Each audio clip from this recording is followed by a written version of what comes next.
Okey. Okey dah nampak dah kita punya skrin.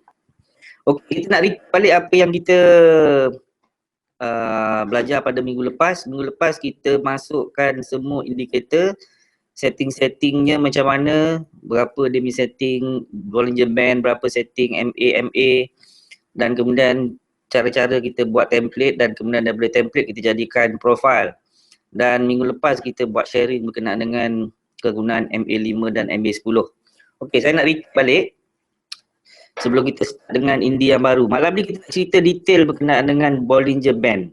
Okey, tapi sebelum tu kita recap dulu yang last week. Okey. Last week kita cerita berkenaan dengan MA5 dan MA10. Masih ingat lagi tak? Okey. Tolong ingat ya, MA5, MA10 high yang condong, candle mesti berada di bawah dia, itu menandakan downtrend seperti keadaan sekarang yang saya tunjukkan ni. Okey, ini adalah keadaan downtrend dan dalam masa yang sama candle pada body candle tu ada line MA5 dan MA10 low. Dan apa yang kita nak perhatikan adalah kedudukan MA5 dan MA10 tu berkeadaan condong ke bawah. Seperti yang dalam kotak biru ni. Candle semua berada di bawah line kuning dan merah yang condong. Dalam masa yang sama, line putih dan line magenta berada pada body candle. Ini adalah keadaan downtrend. Okey. Ketika ini jangan masuk buy. Hanya fokus kepada sell. Okey, begitu juga ketika mana seperti yang ini, candle berada di atas line magenta dan line putih ataupun line MA5 dan MA10 yang tegak. Dalam masa yang sama, line kuning dan line merah berada pada body candle.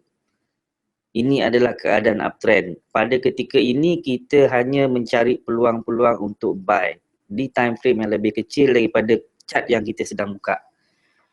Okey, dan seperkara lagi daripada keadaan menaik ataupun menurun ya, kita boleh agree yang ini adalah keadaan menurun. Kalau kita tengok sini semua keadaan menurun di mana semua candle berada di bawah line merah dan kuning sehinggalah sampai ke candle yang ini. Okey, kita tandakan mana dia. Sehinggalah sampai ke candle yang ini. Candle yang bertanda anak panah merah ni, ini dinamakan candle arah. Okey. Pada saat kejatuhan, pada masa downtrend, semua candle berada di bawah line merah dan kuning. Tidak ada satu batang candle pun yang melepasi line merah dan kuning kecuali candle ini pemulanya. Mula-mula melepasi MA5 10 high. Ini adalah candle arah. Dia menunjukkan yang kemungkinan akan berlaku perubahan trend. Daripada atas ni, daripada tahun lepas bulan Mei sehinggalah pada tahun ni, tak pernah pun ada candle melepasi line kuning dan line merah. Alih-alih pada bulan April tahun 2015 ada sebatang candle melepasi MA5 dan 10 high. So inilah candle yang dinamakan candle arah. Candle yang pertama yang melepasi MA5 10 high. Okey? Ingat ya yang tu ya. So dia merupakan petanda awal yang menyatakan mungkin akan ada pergerakan sama ada nak naik ataupun dia hanya akan buat retracement. Okey?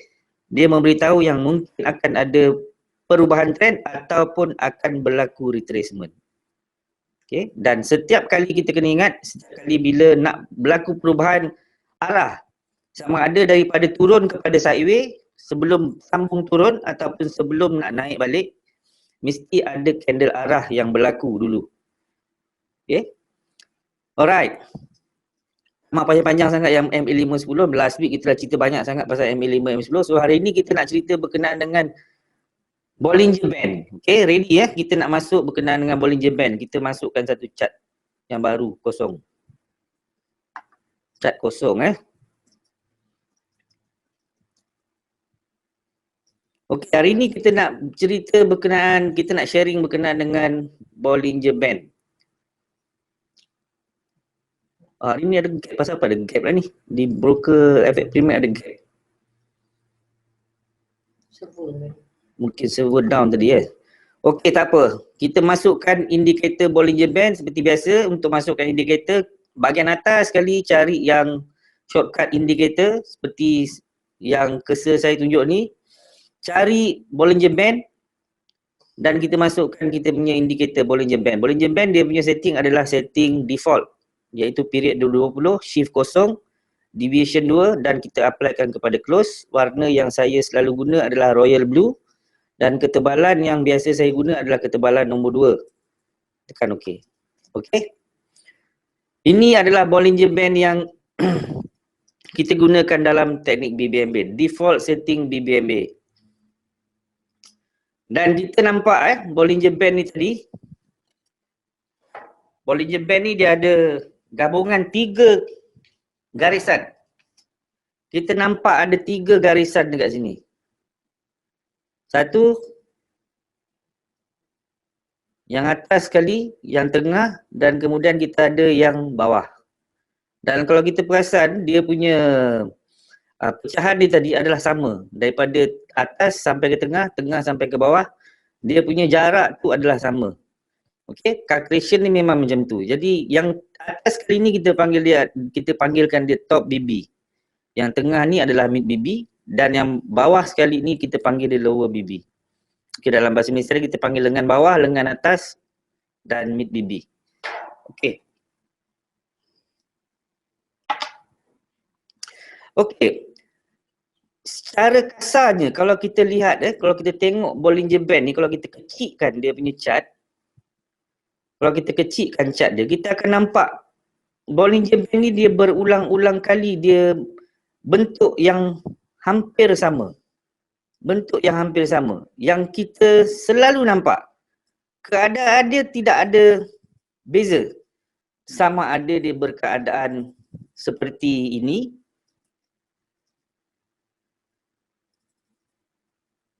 ataupun dia berkeadaan seperti ini dan kadang-kadang ada berlaku keadaan seperti ini. Ini 3 keadaan yang selalu kita akan jumpa. Okey, iaitu ini kita panggil keadaan mengembang, yang ni kita panggil keadaan dia mendata dan ni kita panggil keadaan dia menguncup. Keadaan menguncup. Menguncup ni dia sekejap aja. Dia sekejap menguncup dan selalu mendata ni mungkin dia agak panjang, tapi dan mengembang ni dia berlaku juga agak panjang. Okay, kita akan nampak perkara ni berulang-ulang. Dia akan berulang, mengembang, mendata, menguncup, mengembang, mendata, menguncup. Dan bentuk mengembang, bentuk mendata dan bentuk menguncup ni tadi, dia memberitahu sesuatu. Dia bagi tahu sesuatu. Okey? Dan kalau kita nampak kalau kita rajin membaca, orang yang mereka cipta, memperkenalkan Bollinger Band ni, namanya John Bollinger. Dia memperkenalkan Bollinger Band ni beserta dengan prinsip-prinsip dia sendiri. Dia maknanya Bollinger Band ni dia ada asas dan basic serta prinsip dia. Okey. Untuk ketika BB yang mengembang, dia ada prinsip dia. BB yang mendata ada prinsip dia. Jadi kita akan bincangkan, kita akan sharekan malam ni prinsip Bollinger Band yang ketika mendata, ketika mengembang dan ketika menguncup. Okey. Jadi sebelum kita pergi ke situ, kita nak tahu apa fungsi-fungsi line ni tadi. Fungsi top BB, fungsi mid BB dan fungsi lower BB. Dia mesti ada fungsi. Takkan saja-saja line ni wujud macam ni Dia mesti ada kegunaan dia. Mesti ada kegunaan. Dan kalau kita lihat candle ni pada setiap masa dia sentiasa bermain di dalam kandangan Bollinger Band ni. Bollinger Band ni, kalau band ni kita sebut macam gelang getah lah, dia lebih bukan macam gelang getah Gelang getah tu dia menganjal. Kalau kita tarik, kita lepaskan dia akan memantul. Jadi Bollinger Band ni sifat dia lebih kurang macam tu juga. Dia mantul. Dia apa yang dipantulkan adalah candle tu lah. Candle tu akan memantul-mantul di dalam antara top BB ke lower BB. Dia akan sentiasa berada di dalam kawasan, di dalam range top ke lower BB. Dan kadang-kadang dia terkeluar daripada top BB, kadang-kadang dia terkeluar daripada lower BB, dan kita boleh nampak dia punya efek ataupun reaction selepas dia terkeluar daripada BB. Okay, dia yang kita nak perhatikan adalah, yang kita nak selalu perhatikan adalah bentuk Bollinger Band ni. Bentuk dia macam yang saya cakap tadi, ada tiga keadaan bentuk dia. Mengembang, dia mendatar ataupun dia menguncup. Bila berlaku keadaan macam ni, tengok candle tu dia berada di mana. Dan bila candle tu berada di top ataupun middle ataupun dekat lower, dia akan memberi reaction yang tertentu. Okey, jadi sebelum kita pergi ke situ, kita nak tahu dulu top BB ni apa function dia, middle BB ni apa function dia, dan lower BB ni apa function dia. Okey, top BB dan lower BB ni tadi function dia hampir sama. Dia mengekang, dia menjadi macam penghalang untuk price pergi, dia menjadi support dan juga resistant lah, senang cerita dia macam support dan resistant. Okay, dia boleh-bolehnya dia akan menghalang price ni pergi lagi jauh. Selalunya dia akan mengongkong price ni berada dekat dalam. Kalau sekiranya dia berada di luar, dia akan menjadi sesuatu. Kalau dia duduk dekat dalam, dia adalah dalam keadaan sesuatu. Dan middle BB ni tadi pula, dia merupakan batu sempadan. Dia umpama macam kita nak pergi ke Singapura, kita kena lalu dulu dekat Tambak Johor, kena lalu dekat immigration. Kalau kita tak bawa pasport, kau tak boleh masuk Singapura. Ataupun orang Singapura kalau nak masuk Malaysia, dia kena lalu juga dekat dia punya tambak sana. Dia kena lalu dia punya immigration. Kalau dia tak bawa pasport, dia pun tak boleh masuk Malaysia. Jadi dia umpama macam satu persempadanan. Dia menghalang price daripada melepasi zon tertentu. Okay? Dan Bollinger Band ni tadi dia terbahagi kepada dua zon sebenarnya.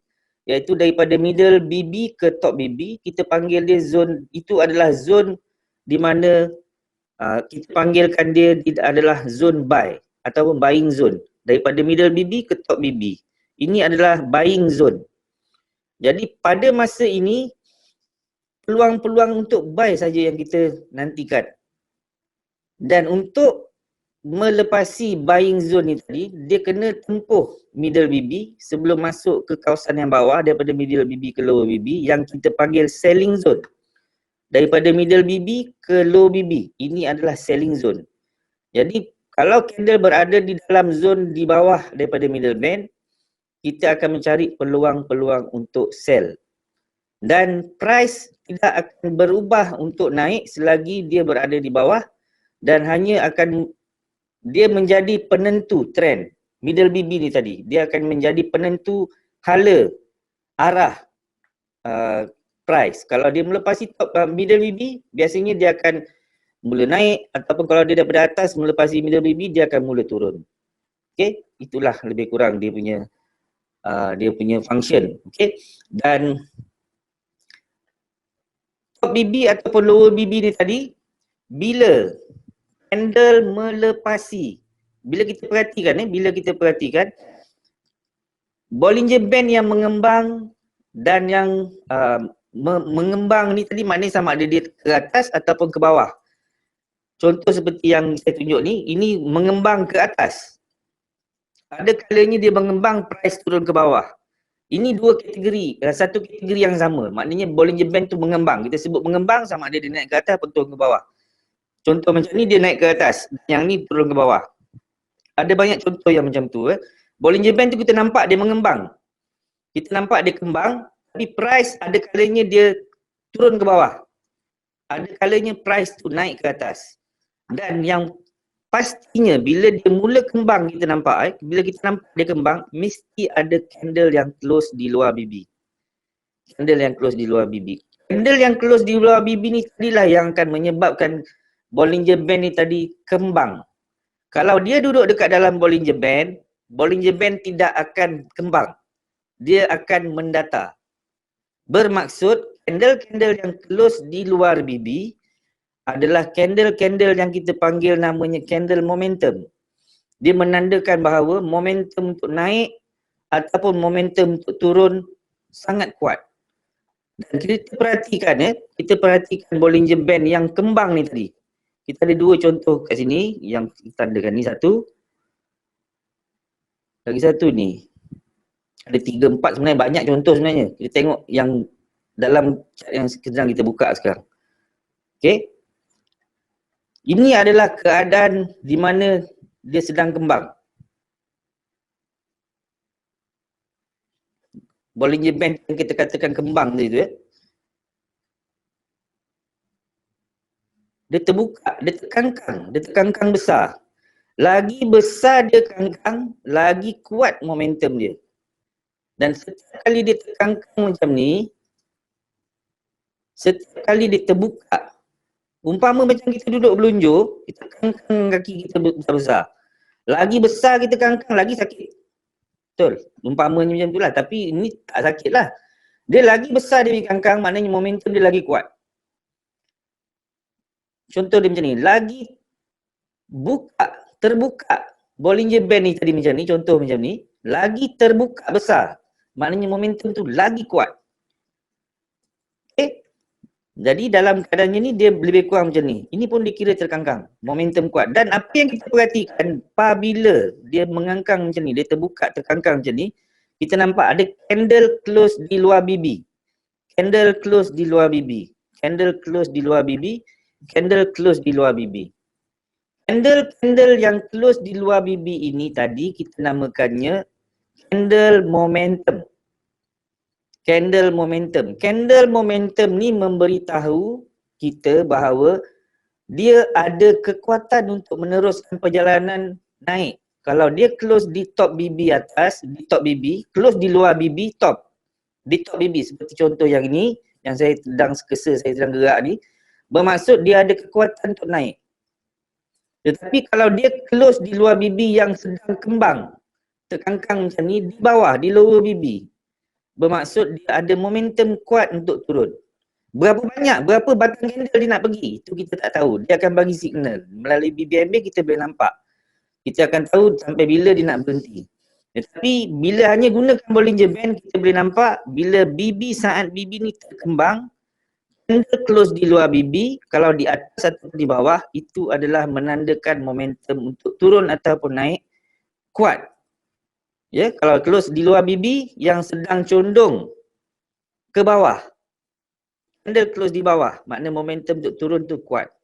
Kalau dia sedang kembang dan candle close di top BB, bermaksud momentum untuk naik tu kuat. Okey, dapat tak tu? Simple simple, very very simple. Yang kita nak perhatikan. So yang kita nak perhatikan dengan Bollinger Band ni tadi, kita nak bezakan di antara BB yang mengembang dan yang tak mengembang. Yang kembang dengan tak kembang, itu aja. Yang tak kembang dia apa? Yang mendata dan yang menguncup. So yang kembang ni tadi, dia punya interpretasi dia tadi adalah berbeza dengan BB yang sedang menguncup ataupun yang sedang mendata. Yang tak kembang lah, maknanya kembang dengan yang tak kembang. Beza dua. Antara BB kembang, ni kita katakan BB yang kembang. Contoh yang sekarang kita tengok ni, ini adalah jenis BB yang kembang. Kalau BB yang tak kembang, candle close di luar BB, dia memberi maksud yang berbeza. Tetapi sekarang ni kita sedang menengokkan contoh BB yang kembang. BB yang kembang, di mana candle tu close? Kalau dia close di atas, di luar top BB, di luar top BB, bermaksud dia kuat nak naik ke atas lagi. Kalau BB yang kembang dan candle close di bawah, di lower BB, bermaksud dia kuat nak turun lagi. Ya, contoh yang ini kuat nak turun.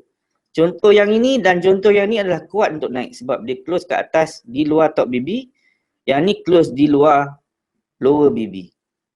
Okey, so kita kena differentiatekan, bezakan dua keadaan, iaitu keadaan BB yang mengembang dan keadaan BB yang tidak kembang, tidak mengembang. So ini explanation untuk BB yang mengembang. Harap semua faham candle yang close di luar bibi yang mengembang. Sama ada dia close di atas, di luar top bibi atau di lower bibi, ini dinamakan candle momentum. Candle momentum bermaksud momentum untuk turun ataupun momentum untuk naik kuat. Dan kita perhatikan selalunya sebelum dia berlaku mengembang macam ni, dia ada satu keadaan. Dia ada satu keadaan. Sama ada keadaan menguncup ataupun keadaan mendatar. Pasti berlaku macam tu. Sebelum dia mengembang, dia ada keadaan mendatar ataupun keadaan menguncup. Nampak Ini contoh ni. Sebelum berlaku mengembang, ada mendatar dan menguncup. Mendatar dan menguncup. Ni menguncup, mendatar. Bermaksud semasa mendatar tadi, tidak ada momentum sebab candle semua duduk dekat dalam bibi. Sebelum permulaan candle momentum ni tadi, candle semuanya duduk di dalam bibi. Semua duduk dekat dalam bibi. Ya, semua duduk dekat dalam bibi. Apabila candle berada di dalam bibi, bermaksud keadaan itu adalah keadaan yang tidak ada momentum. Keadaan yang tidak ada momentum. Dia sinonim dengan keadaan di mana berlakunya MHV, market hilang volume. Ya, dan selalu dia berulang-ulang lah. Dia berlaku momentum, dia masuk balik dekat dalam, dia menjadi hilang momentum. Dia tak ada momentum. Dan dekat sinilah jadinya MHV. Kemudian dia mula mengembang, menjadi ekstrim, menjadi momentum, dan kemudian dia masuk dalam balik. Dia masuk dalam balik, dia hilang momentum. Dan kemudian dia keluar balik, dia masuk dalam, dia hilang momentum. Keluar balik, dia ada momentum, dan dia masuk balik, hilang momentum. Itu je. Candle yang close di luar bibi yang sedang mengembang, itu adalah candle momentum. Ingat ingat. Candle yang kembang, keluar daripada bibi yang kembang sahaja yang kita namakan candle momentum. Itu prinsip Bollinger Band. Tetapi kalau sekiranya dia keluar daripada bibi yang mendatar ataupun menguncup, itu tidak dinamakan sebagai momentum. Ya, itu tidak dinamakan sebagai momentum. Kita akan cari contoh-contoh dia. Ketika bibi yang mendatar, ketika bibi yang menegak. Ni contoh dia. Ni contoh yang cantik. Ketika bibi yang mendatar. Bibi mendatar, kita kena pandang dia, kita kena interpret dia berbeza daripada keadaan di mana bibi yang menegak. Dia tidak boleh baca sama. Kalau bibi yang menegak, mengembang, yang sedang kembang, kita baca kalau candle close di luar bibi, kalau berada di bawah, dia nak turun, dia nak kuat turun. Kalau dia keluar daripada bibi yang atas, top bibi, bermaksud dia nak kuat nak naik atas. Tetapi untuk bibi mendatar, keadaan dia berbeza. Candle close di luar bibi yang sedang mendatar, sama ada mendatar atau menguncup, bermaksud dia akan patah balik. Dia tak ada momentum. Yang ada momentum adalah ketika bibi kembang. Dia keluar daripada bibi tetapi tidak ada kekuatan untuk mengembangkan Bollinger Band ni tadi. Sebab kalau kita lihat, candle Bollinger Band ni tadi semua mengembang ketika candle keluar. Bila candle keluar daripada bibi, dia menjadi kembang. Beberapa batang candle keluar, dia akan terus kembang. Contoh, bila candle close kat luar bibi, baru dia kembang. Tetapi ketika mendatar, kalau dia close di luar bibi dan dia masih lagi mendatar, bermaksud dia tidak ada momentum. Candle tu tidak ada kekuatan untuk mengembangkan Bollinger Band tu. Jadi kita ada 3 keadaan ketika yang mendatar ni tadi yang kita katakan dia akan reverse. Bollinger Bandnya prinsip yang mendatar. Kalau sekiranya dia melepasi top bibi, bermaksud dia akan turun. Kalau dia melepasi lower bibi, dia akan naik. Contoh dia macam ni. Ni yang pertama. Ni contoh yang pertama, di mana candle close di luar bibi yang sedang mendata. Ni contoh pertama. Contoh yang kedua adalah seperti ini. Dan contoh yang ketiga adalah seperti ini. Dia ada 3 keadaan. Contoh kita buat satu garisan macam ni. Sekejap. Katakanlah ini adalah Bollinger Band. Katalah ni top BB lah katakan. BB yang mendata. Kemudian kita ada satu candle yang close dekat luar BB. Adalah jarum dia satu. Jarum sikit. Alamak, susah pula nak buat jarum dia.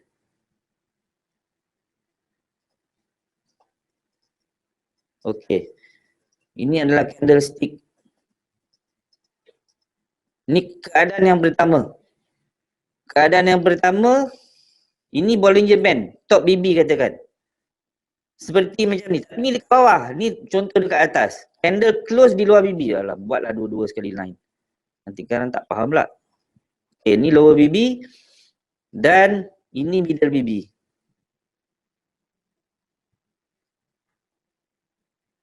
Okey.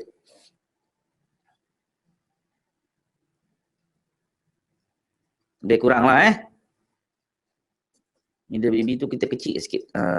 Okey, ni middle BB. Ini top BB, ini lower BB, ini middle BB. Dan ada candle yang close di luar BB. Close di luar BB yang mendata. Dia memberitahu bahawa next candle tu dia akan turun. Sekurang-kurangnya dia akan mencari apa? Dia akan cari middle BB. Sekurang-kurangnya. Contoh macam ni. Dia candle yang close di luar BB sedang mendata. Dia berpatah balik. Tak sampai top BB tapi mid BB mesti sampai. Middle BB mesti sampai. Jadi bila berlaku keadaan seperti ini, seperti ini.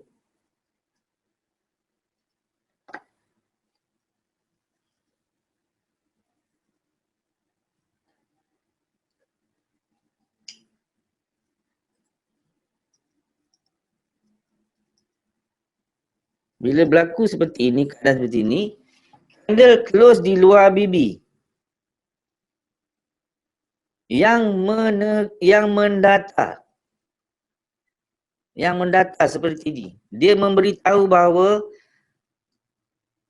price akan turun.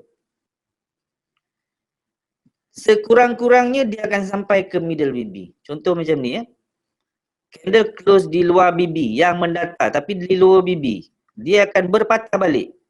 Tak sampai top BB tetapi middle BB sampai. Ini satu keadaan. Ini satu keadaan. Keadaan yang kedua adalah yang macam ni. Contoh yang macam ni. Hanya body saja. Hanya jarum saja yang berada di luar daripada BB. Jarum saja. Tapi kemudian dia close dekat dalam. Allah, hilang pula kau. Okey, tak apa. Kita cari balik. Ni dia. Okey, ni keadaan yang kedua. Di mana ada jarum melepasi top BB. Macam ni lah lebih kurang. Ini pendek, kadang-kadang berlaku panjang. Ya? Ini juga memberitahu bahawa price akan turun. Sekurang-kurangnya dia akan sampai ke middle BB. Maknanya kalau kita nak masuk sell, TP wajib kita adalah di middle BB. Contoh macam ni, kalau kita nak masuk buy, TP wajib kita adalah dekat middle BB. So ini keadaan yang kedua. Ketika BB sedang mendata. Top BB, middle BB, lower BB. Ya. Dan keadaan yang ketiga,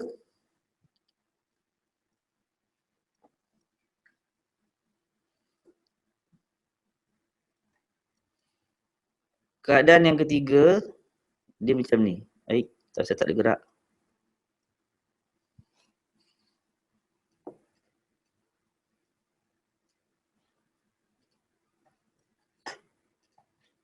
Dia sentuh sikit aja.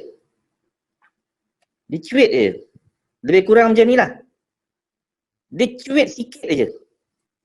Dia tak tembus, tapi dia hanya menyentuh saja, menyentuh top bibi. Katakanlah middle bibi di sini, saya gerakkan sikit. Okey, ni middle bibi dia dekat sini. Dia hanya menyentuh saja. Ini keadaan yang ketiga.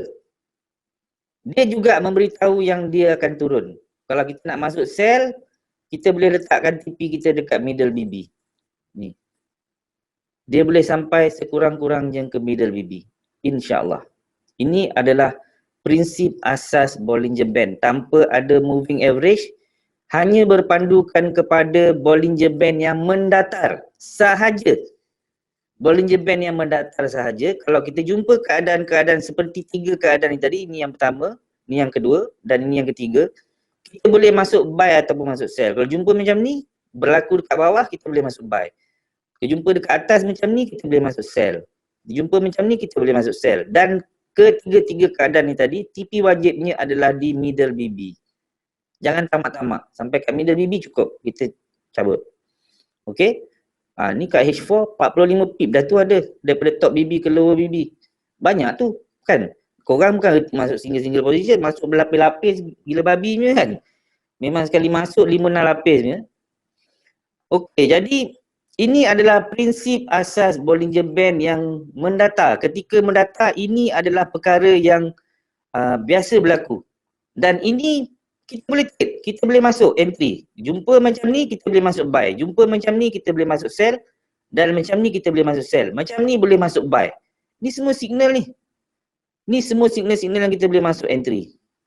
Ini semua entry ni. Berapa round ni kita boleh masuk ni? Berapa round? Sini. Daripada sini. Ni H4 ni.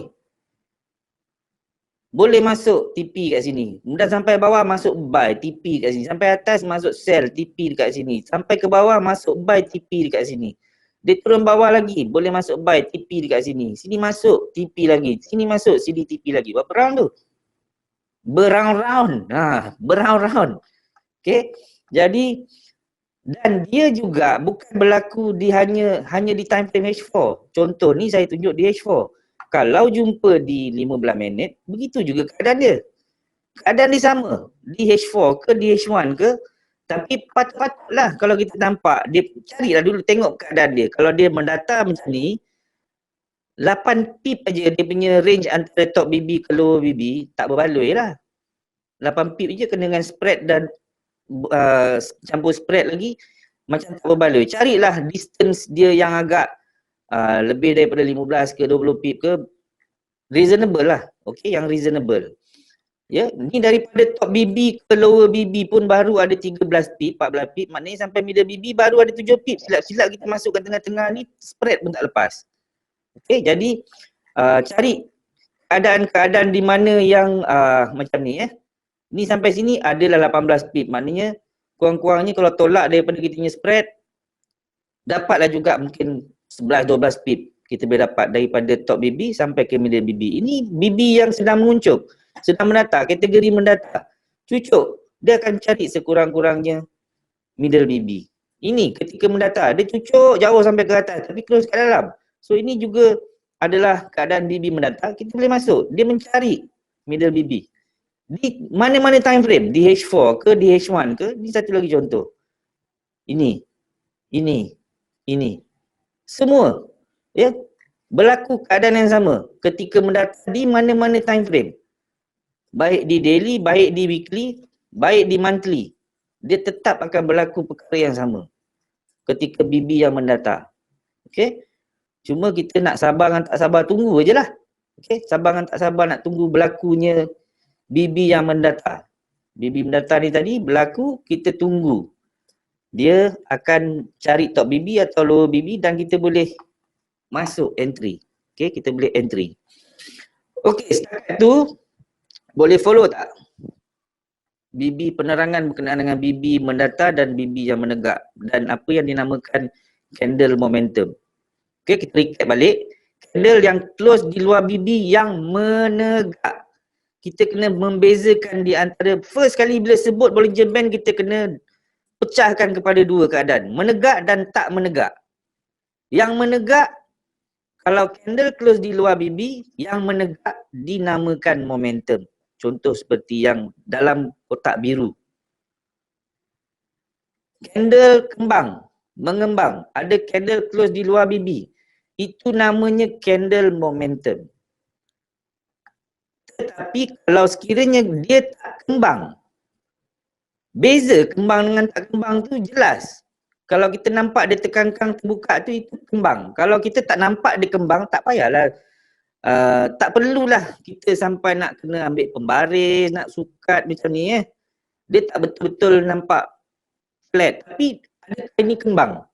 Ini tak kembang. Kalau tak kembang, dia kuncup lah. Mendatar lah maknanya.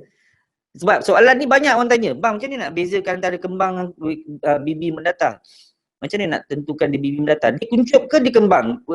Yang kuncup dengan kembang ni boleh jelas. Kalau kita nampak dia kembang, itu bibi mengembang. Kalau kita tak nampak dia kembang, itu bibi mendatar. Itu je. Tak payah kita ambil pembaris sukat dia, straight dia, berapa degree naik turun, tak payah.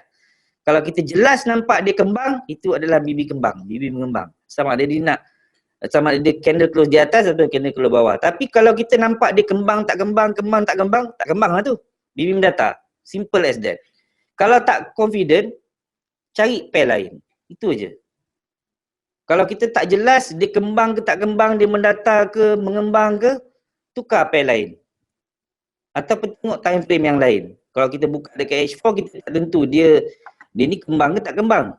Contoh macam sekarang. Ni nampaklah kembang bila kita besarkan je, ni nampak kembang. Tapi kalau kita nampak keadaan ni kembang ataupun tidak, kita tak berapa sure. Cuba buka time frame atas daripada dia atau bawah daripada dia. Okay, kita boleh mungkin dapat kepastian kat situ. Okay, so sekali lagi saya nak bagi tahu Bollinger Band ni tadi dia ada dua keadaan. 3 keadaan. Keadaan yang kedua dan ketiga ni tadi kita boleh samakan, iaitu keadaan yang mengembang, keadaan mendatar ataupun menguncup. Keadaan menguncup dan mendatar ni tadi kita boleh satukan. Dia punya tindak balas yang kita boleh ambil sama. Tetapi dia berbeza dengan keadaan bibi yang mengembang. Jadi untuk memudahkan kita ingat, kita bezakan Bollinger Band ni dia berkeadaan kembang dan tak kembang. Tak kembang ni tadi sama ada dia mendatar ataupun dia menguncup. Sebab mendatar dan menguncup ni tadi tindak balas, reaksi candle dengan candle yang mendatar ni tadi serta menguncup ni tadi sama. Tetapi dia sangat berbeza ketika bibi yang sedang mengembang. Dia terbalik. Kalau bibi yang mendatar ada candle close di atas, dia akan patah balik. Tetapi jangan buat pasal kalau candle Bollinger Band tu dia terbuka kangkang, ada candle close di luar bibi, dia tak akan patah balik. Dia akan continue selagi bibi tu kembang. Dan kita perhatikan selagi bibi tu close di luar. Selagi bibi tu close di luar. Kita ni semasa candle ni dah siap ni senang kita cerita. Tapi kalau di tengah jalan ni, katalah dia sampai kat sini je. Dia sampai kat sini je. Kita nampak sampai candle ni saja. Apa yang kita nak tengok adalah rupa bentuk candle ni. Kalau dia tegak macam ni, dia tegak. Contoh kita lukis dia tegak aja macam ni. Tak ada bengkok-bengkok. Betul-betul tegak macam ni. Contoh macam sekarang. Langsung tak ada coet dekat ujung ni. Saya cuba lukis sikit. Tengok boleh tak? Dia tak bengkok langsung. Dia tegak aja.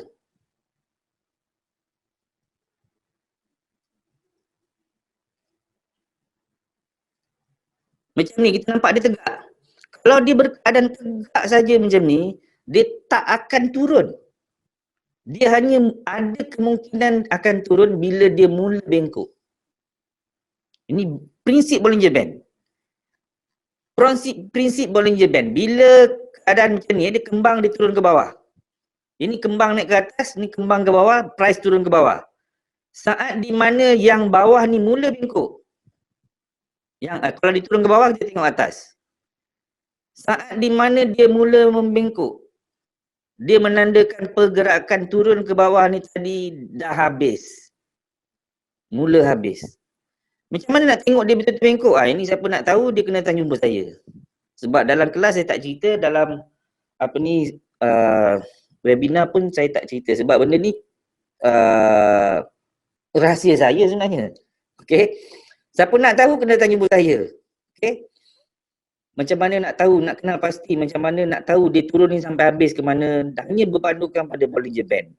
Alright. Tetapi salah satu cara dia, kita boleh lihat ketika dia turun ke bawah, ketika dia kembang macam ni. Saat dia kembang, ini pun kembang. Tetapi yang ni masih kembang lagi. Yang atas ni dah mula bengkok. Dia dah mula jadi macam yang saya lukis ni, dia dah mula bengkok. Dia memberitahu bahawa kemungkinan macam ni ni dah mula, ini tegak, sekarang dia dah mula bengkok. Bila dia mula bengkok, dia bagi tahu yang ini kemungkinan dah habis dia punya momentum untuk naik. Seperti contoh macam ni. Dia turun ke bawah, sini mula bengkok, dia bagi tahu ni dah habis. Dia naik ke atas. Dan ketika bibi kembang saja, bibi yang tak kembang kita tak nampak. Hanya bibi yang kembang. Dan contoh seperti macam sekarang. Ini selagi dia masih tegak macam ni, tak ada bengkok macam ni, maknanya dia mungkin boleh naik lagi. Tapi bila dia dah mula macam ni, dia masih tegak dia masih tegak. Tapi bawah dah mula bengkok. Bawah dah mula bengkok, kita nampak dia masih tegak lagi. Slowly dia mula habis. Slowly dia mula habis. Okay. Jadi Bollinger Band ni kita nak tengok juga. Bukan saja kita nak tengok dia kembang ke, kuncup ke, apa ke. Lengan dia, top bibi, lower bibi ni tadi. Dia masih tegak keras macam ni ke ataupun dia dah bengkok. Atas bawah kita nak tengok. Ya, kalau dia naik atas kita nak tengok bengkok tu di bawah. Kalau dia turun bawah kita nak tengok bengkok tu di atas. Alright? Dan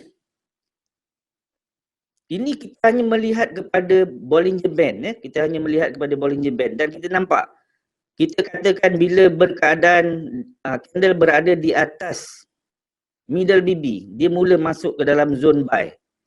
Candle mula duduk di antara top middle BB ke top BB. Ini adalah keadaan buy sebab dia berada di dalam zone buy.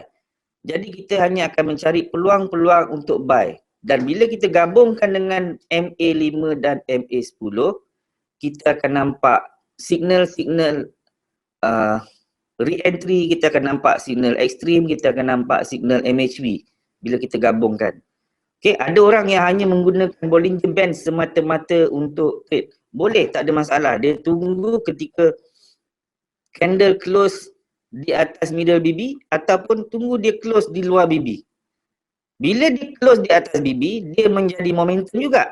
Arah yang pertama. Kalau dengan Bollinger Band, ini adalah candle arah yang anda adalah consider candle arah.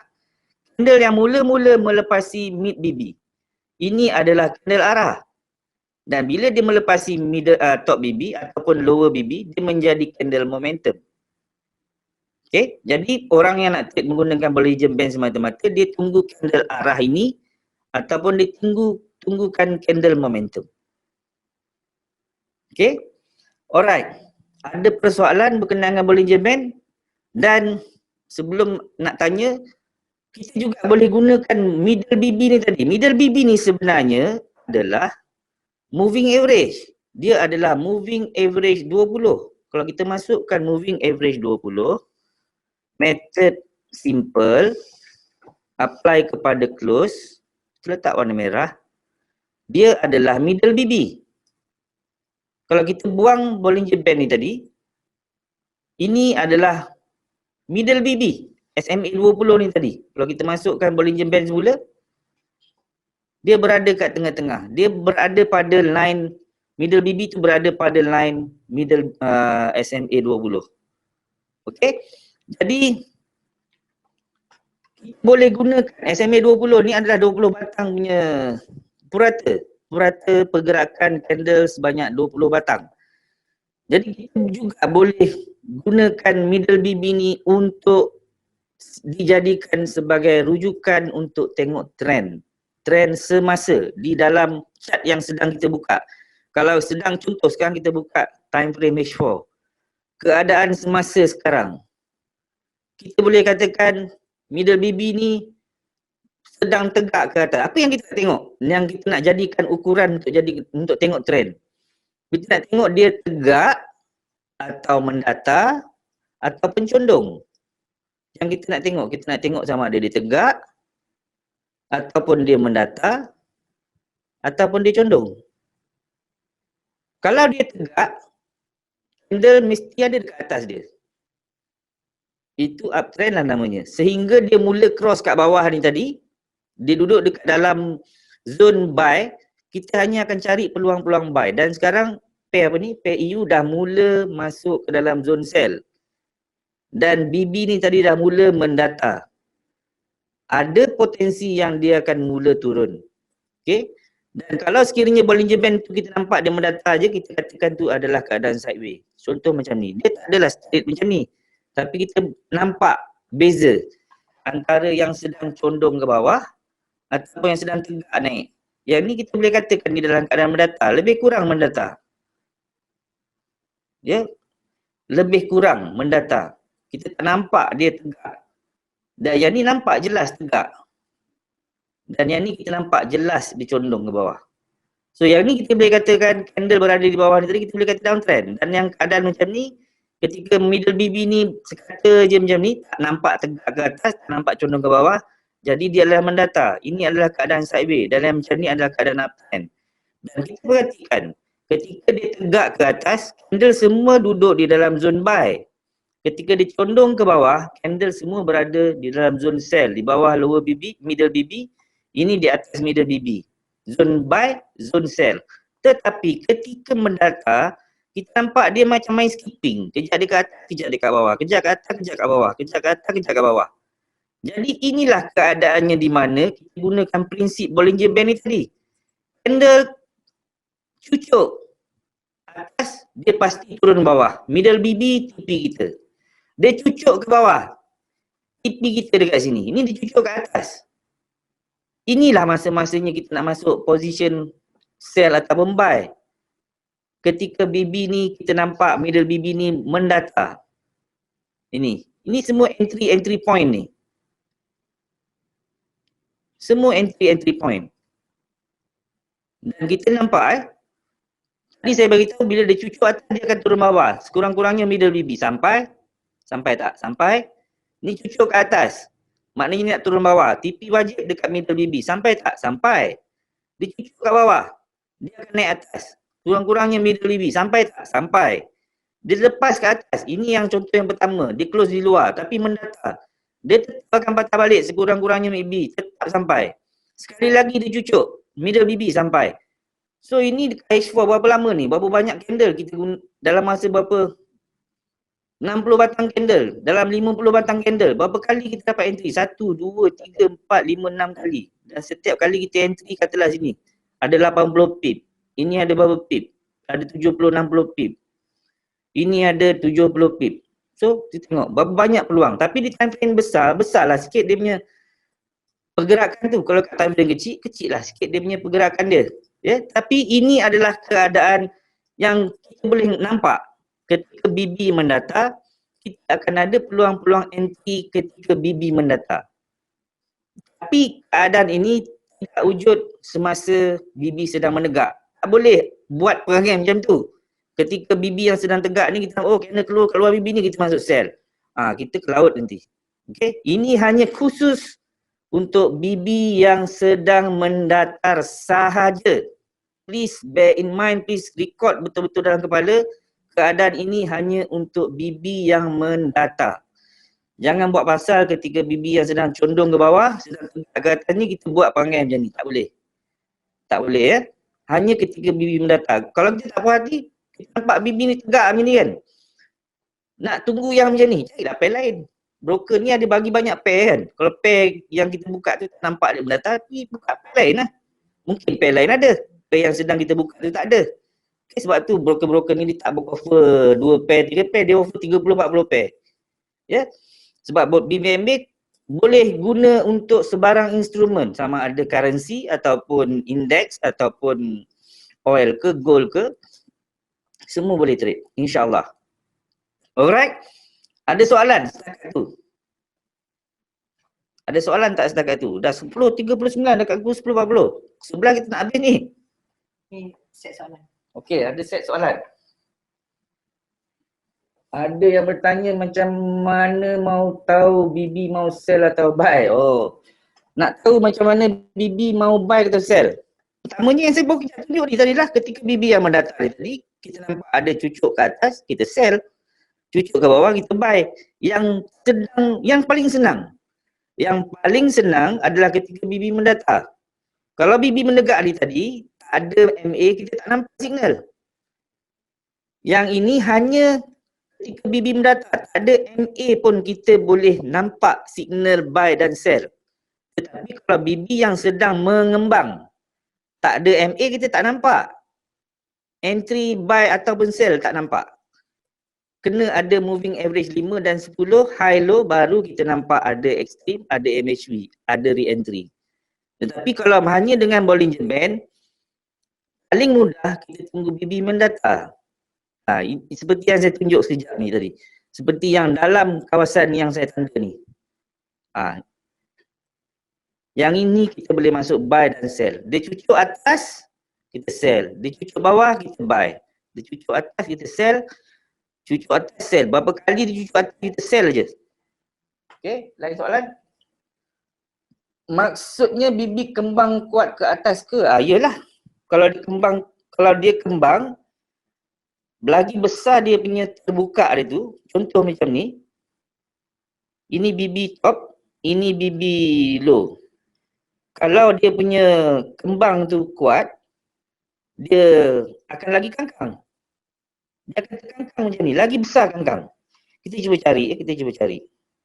Selalunya keadaan ini berlaku ketika news yang besar, contoh macam FOMC ke, NFP ke, interest rate decision ke. Dan kita lihat sebelum berlaku news yang besar-besar ni tadi, dia akan berlaku sideway yang lama. Kadang-kadang sampai 1 hari, kadang-kadang lebih daripada 1 hari. Kalau news tu orang trader-trader di luar, terutama trader-trader besar, bukan macam bilis macam kita lah. Kita sideway pun kita balun juga kan. Dia orang tak ada, dia akan tunggu news, jadi market sangat quiet pada masa tu sideway yang panjang. Dan kita akan lihat bila market buka selepas news, dia akan jadi kembang terkangkang besar. Ya, dia akan terbuka besar dan akan berlaku letusan price. Price akan tiba-tiba jadi besar. Contoh macam ni lah. Contoh yang dekat chart sekarang kita tengok. Ini. Tiba-tiba dia terbuka besar. Dan movement dia bukan kecil. Ni sampai 200 pip. Ini pair Euro USD ni. Pair Euro USD ni kita nak jumpa dia bergerak sampai 200 pip berturut. 1, 2, 3, 4 batang candle. Ni bukan senang. Maksudnya ni ada news yang besar. Daripada keadaan mendata menguncup macam ni, tiba-tiba dia meletup. Dan kita nampak Bollinger Band top, BB top terkangkang. Terbuka dan BB low dia terbuka. Ini. Lagi besar kangkang dia, lagi kuat dia naik. Tengok saya punya lukisan ni tadi. Kalau kita punya kangkang ni tadi besar, kalau dia kangkang dia kecil, maknanya dia naik besar sangat. Contoh macam ni. Ini Bollinger Band yang sebelumnya. Dia kangkang sikit je. Dia kangkang sikit. Dia punya darjah kangkang tadi tu. Bukan kangkang dia tadi tu. Compare dengan yang masa news, masa yang naik 200 pip dia tadi. Tengok. Dia punya bukaan tadi tu. Kalau kita bandingkan, ini besar sangat dia ni kangkang. Yang ni kangkang dia besar. Sampai terkoyak seluar. Pamanya lah. Yang ni dia buka sikit je. Yang ni lagi sikit. Jadi lagi buka kangkang, lagi kuat momentum dia. Okay. Harap itu dapat menjawab soalan. Apa beza candle momentum dengan ekstrim? Kita belum masuk lagi MA5 tu, sekejap lagi kita akan masuk. Ciri-ciri candle momentum sehingga setakat ini adalah candle yang close di luar BB. Itu adalah ciri-ciri candle momentum. Ya, ciri-ciri candle momentum adalah candle close di luar BB yang menegak. Itu adalah ciri-ciri momentum. Ekstrim lain, nanti kita tak masuk lagi. Mungkin next week ke, mungkin next class ke kalau sempat. Kalau sempat malam ni kita cerita, kalau tak sempat next class. Macam mana nak tahu penghujung bibi mendatar? Kalau saya tahu, saya dah kaya raya lama dah. Tapi satu cara kita nak tahu. Dekat mana kita nak tahu dia mula habis mendatar? Mendatar kenapa? Apa maksud bibi mendatar? Kita kena faham. Bibi mendatar bermaksud candle semua bermain di dalam bibi. Dia tidak ada momentum. Dia hanya akan berlaku penghabisan mendatar ni tadi bila berlaku candle momentum lah. Contoh kita cari contoh. Ini contoh yang panjang ni. Banyak contoh. Ini contoh mendatar. Ujung dia mana? Bila ada momentum. Ujung dia di mana? Kalau dia momentum tetapi masih mendatar, dia tak kira momentum kan? Dia hanya akan jadi momentum sekiranya bibi tu menegak dan ada candle yang close di luar bibi. Kalau hanya dengan Bollinger Band kalau kita tengok dengan Bollinger Band ni saja, kita padam balik ni bagi nampak jelas. Okey, ni keadaan mendatar ni. Ni keadaan bibi mendatar sehingga yang bertanda merah ni tadi. Semua ni bibi mendatar. Ni ada close kat luar bibi. Ada close kat luar bibi tapi dia masuk dalam balik dan kemudian terlepas. Selepas tu banyak candle selepas tu masih lagi mendatar. So nak tahu penghujung ni, saya nampak satu je yang saya nampak. Bila dia start ada momentum. Bila dia start ada momentum, maknanya kita tahu dia dah habis mendatar tadi tu. Dah habis sideway tu tadi. Dan ini adalah contoh di mana bila berlaku, dia tengok 2 Jun. 2 Jun ni maknanya ada news ni. Ada news mungkin NFT. First Friday mungkin of the month. First Friday of the month. Dan sebelum berlaku NFT, tengok market sangat quiet, sangat slow. Tak ada pergerakan. Daripada atas sampai bawah, kecil saja candle-candlenya. Dan berhari-hari ni, mungkin lebih daripada 1 hari sideway ni. Tiba-tiba bila news keluar, dia naik lebih daripada berapa ni? 200 pip naik. Lebih daripada 200 pip. Masa di tengah sideway ni berapa pip? Dalam 100 pip. Dalam 100 pip. Itu daripada atas sampai ke bawah lah. Tapi kalau kita tengok Bollinger Band sendiri, dalam 40-50 pip je. Dalam 40-50 pip dia sideways saja. Tapi bila berlaku candle mula close di luar bibi dan mula kembang. Itu saat di mana momentum dah ada dan sideways tadi tu berakhir. Alright? Next soalan. Boleh, macam mana nak kenal candle arah? Candle arah ni kita cerita tadi, masa recap tadi. Candle arah ciri-cirinya adalah dia kena melepasi MA5 dan MA10. Kalau dia daripada keadaan sedang, daripada keadaan contoh ni ini keadaan menurun. Ada satu batang candle pun yang melepasi MA5 10 high, line kuning dan line merah. Kita padam ni. Candle semua close di bawah MA5 10 low, line magenta dan line putih. Tetapi bila sampai ke anak panah, candle yang ada tanda anak panah ni, candle mula cross dan melepasi MA5 10 high, line merah dan line kuning. So candle inilah yang kita namakan candle arah. Nampak tak? Daripada atas ni tadi sampai melurut ke bawah, ada tak satu batang candle pun yang melepasi MA5 10 high, line kuning dan line merah ni? Ada tak daripada atas sampai ke bawah yang break dan close di atas? Tak ada. Inilah candle yang break MA5 10 high selepas setahun lebih penurunan. So inilah candle arah. Di mana-mana time frame, keadaan dia bila kita nampak turun ke sedang naik ke, bila break MA5, MA10 high ataupun break MA5 10 low, itulah candle arah. Selagi ada candle arah buy, candle arah sell yang baru, candle arah ini masih lagi valid. Tetapi dalam contoh ni telah berlaku candle arah sell pula. So candle arah yang ni telah terbatal. Ini dah batal. Sebab dah keluar candle arah yang baru. Ini candle arah sell. Dan kalau ada Bollinger Band, kita akan nampak Bollinger Band mid BB-nya berkeadaan mendatar. Tengok sebelah ni, itu weekly Tengok weekly. Ini mid BB kan. Mid BB dia mendatar. So dia main skipping, kejap ke atas, kejap ke bawah, kejap ke atas, kejap ke bawah, kejap atas, kejap ke bawah. Ni keadaan sideway. So masa keadaan sideway, dia boleh berlaku arah buy, arah sell, arah buy. Ni ada arah sell, sekarang ni buat arah buy. Semasa sideway ni tadi, candle arah selalunya tidak kukuh. Tidak begitu kuat keadaan dia. Sehinggalah candle arah yang terakhir.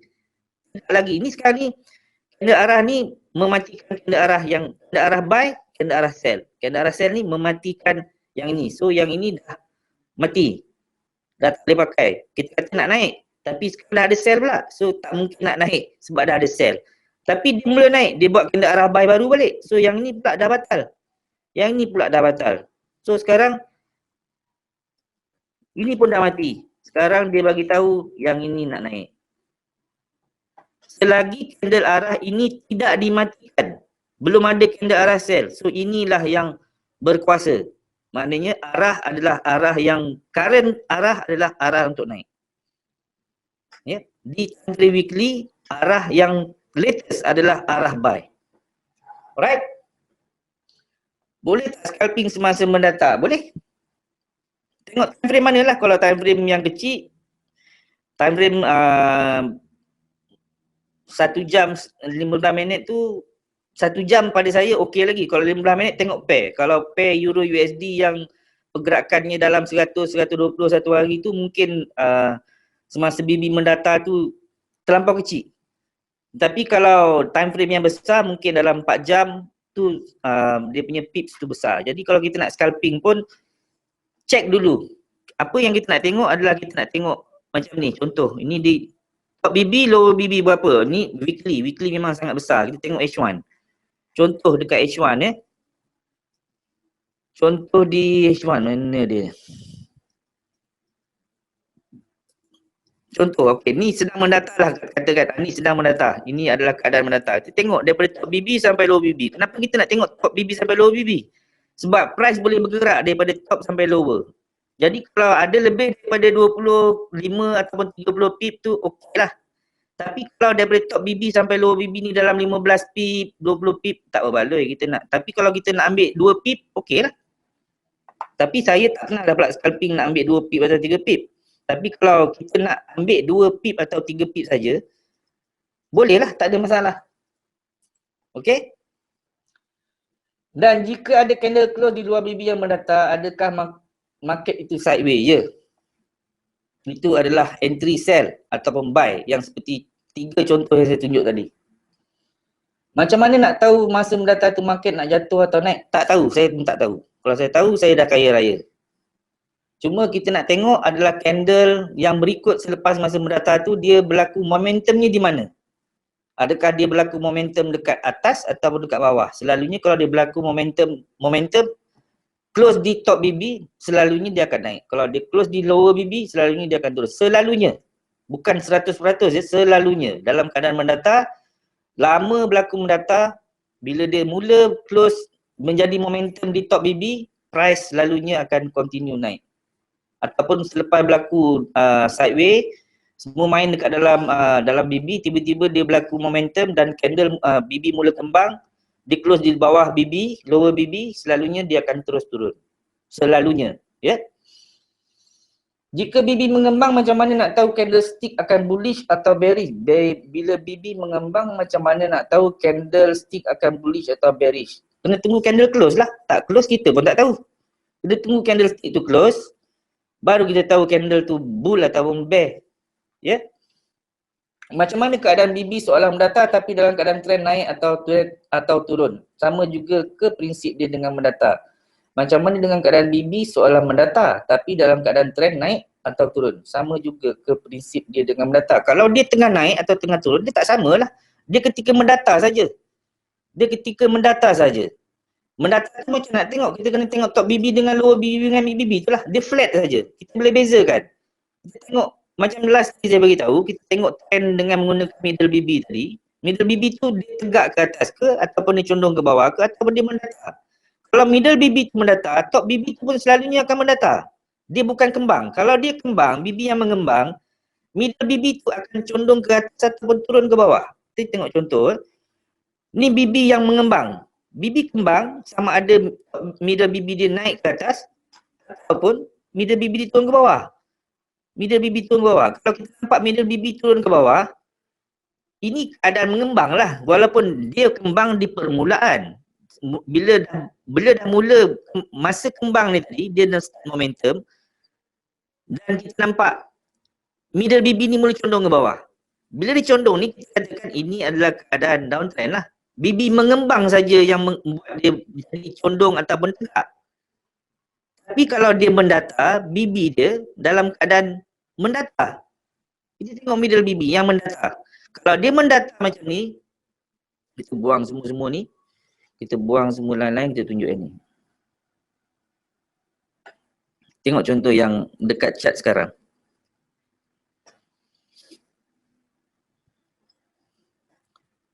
Okey, ini keadaan menaik. Kembang. Tengok middle bibi, dia tegak naik ke atas kan. Dan ini adalah keadaan mengembang. Tapi dia turun ke bawah. Middle bibi dia condong ke bawah. Tetapi yang ini, middle bibi dia macam mana kita nampak? Adakah middle bibi dia tegak ke atas? Atau middle bibi dia mendata saja?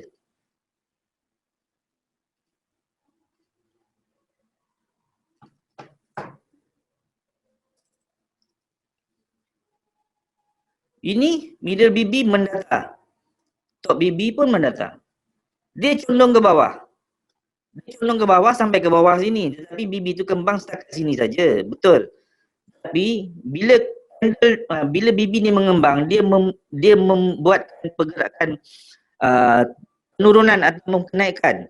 Jadi dia secara tak langsung menyebabkan middle bibi tu tegak ataupun condong. Tegak dan condong ni tadi memberitahu kita pergerakan tu naik ke atas ataupun turun ke bawah. Tapi middle bibi bila kita nampak dia flat aja macam ni, dia memberitahu kita itulah keadaan sideways. Okay? Dan selalunya bila dia berkeadaan sideways macam ni, bibi dia pun flat. Alright. Clear Macam mana nak tahu masa mendata tu market terus jatuh atau terus naik? Oh, bukan tu Macam mana nak tahu masa mendata tu market terus jatuh atau terus naik? Tak tahu. Memang tak tahu. Saya tak ada psychic power. Kita cuma kena tengok candle tu close dekat mana. Dan kita faham bila dia duduk dekat bawah middle BB, dia lebih kepada dia dah masuk dalam zone sell. Kalau dia berada dekat atas middle BB, dia berada di dalam zone buy. Jadi semasa sideways ni tadi, dia akan bermain-main kejap ke atas, kejap ke bawah, kejap ke atas, kejap ke bawah. Dan bila saat dia berlaku momentum dan kita nampak BB tu kembang. Ini hanya based on BB ya, kita cerita BB saja.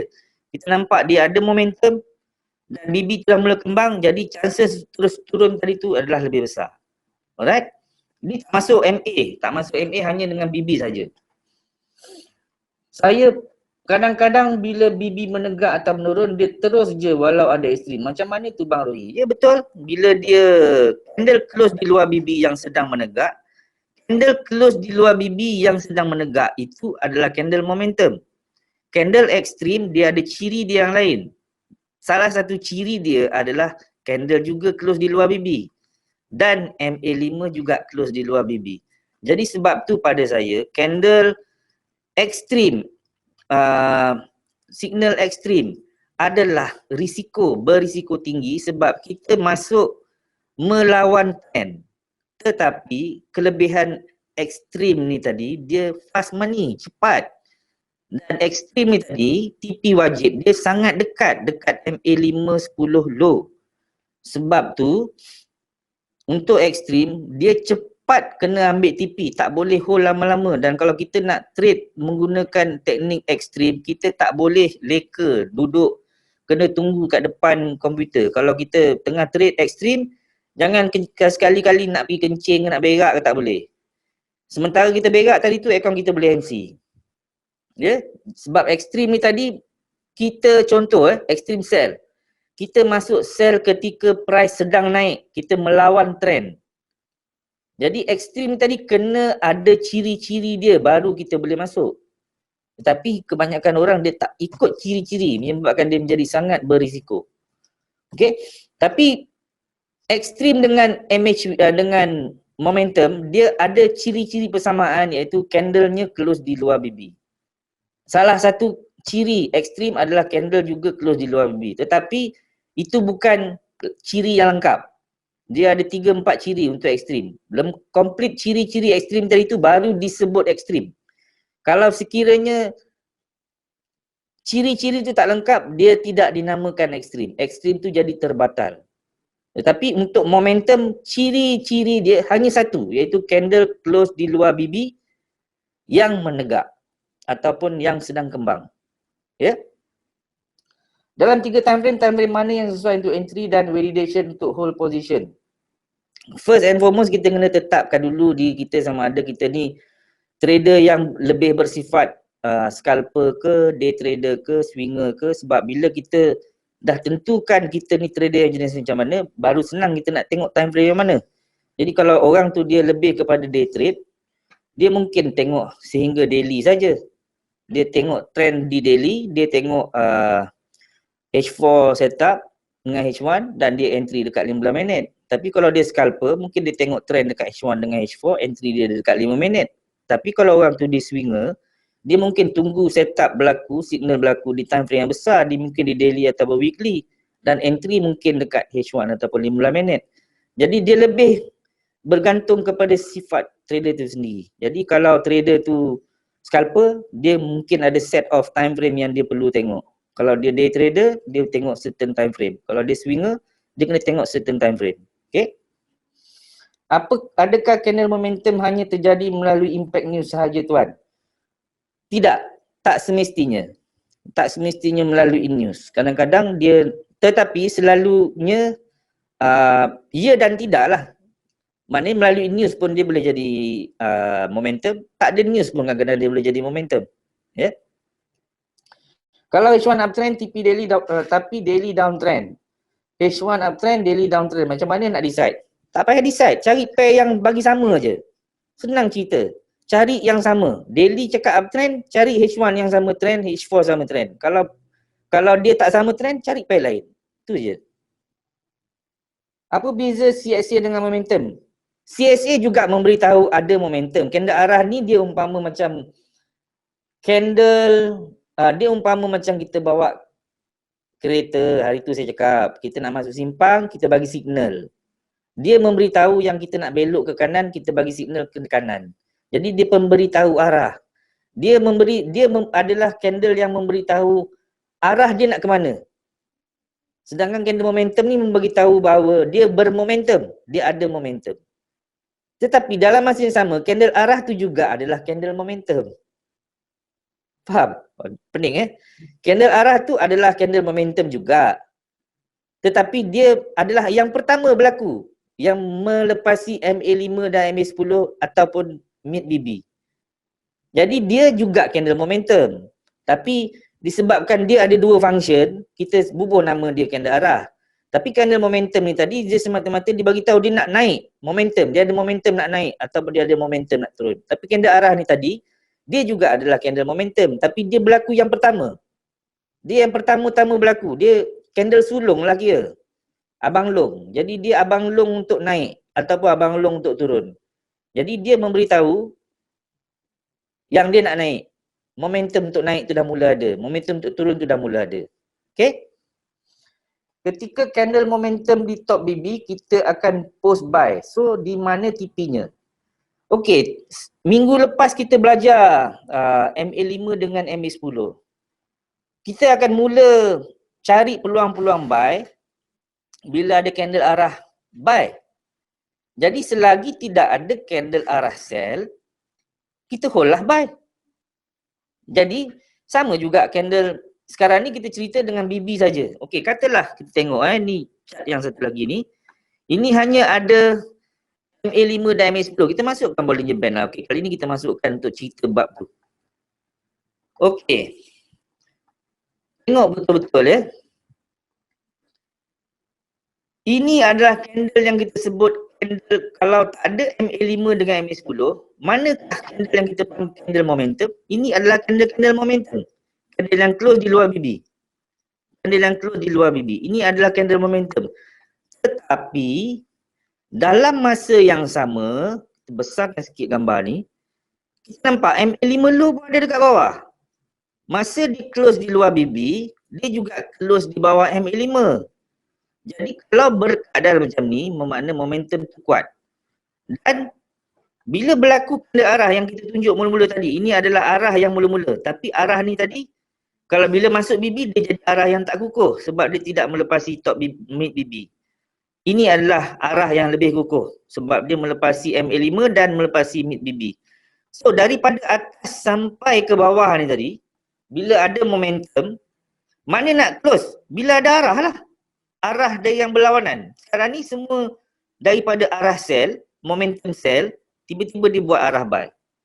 So bila dah ada arah buy, kita tahu bila ada arah buy akan ada retest.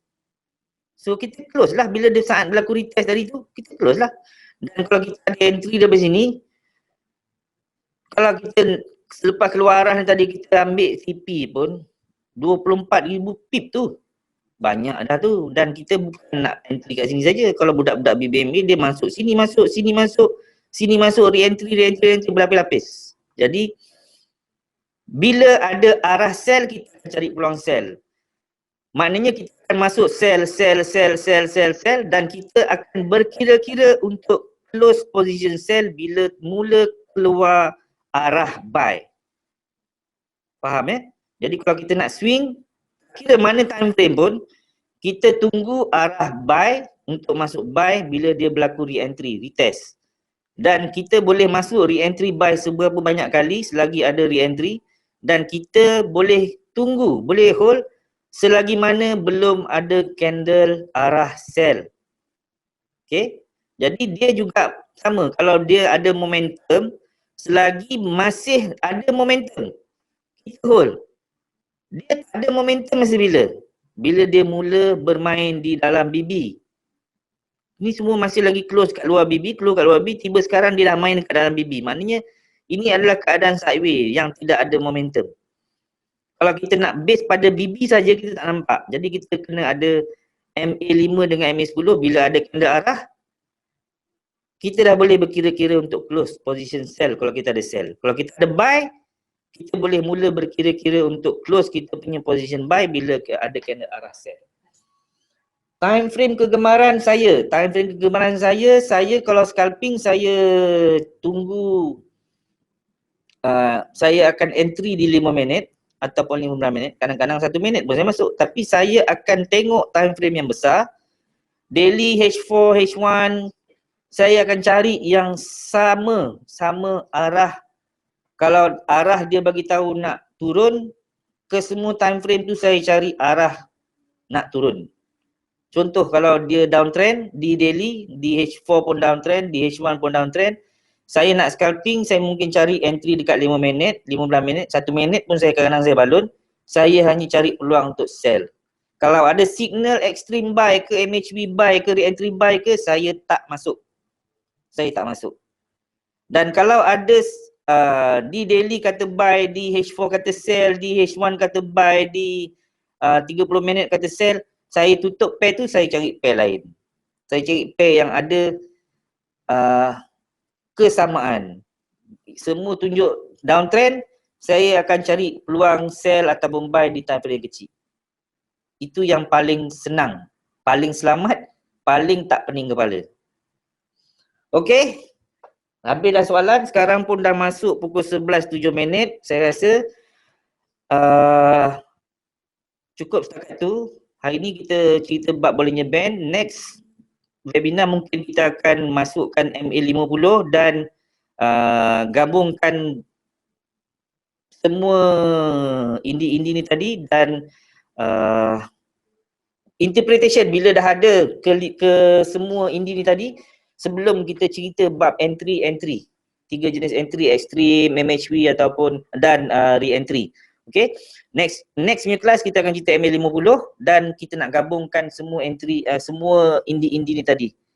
Alright, saya rasa itu saja. Terima kasih banyak.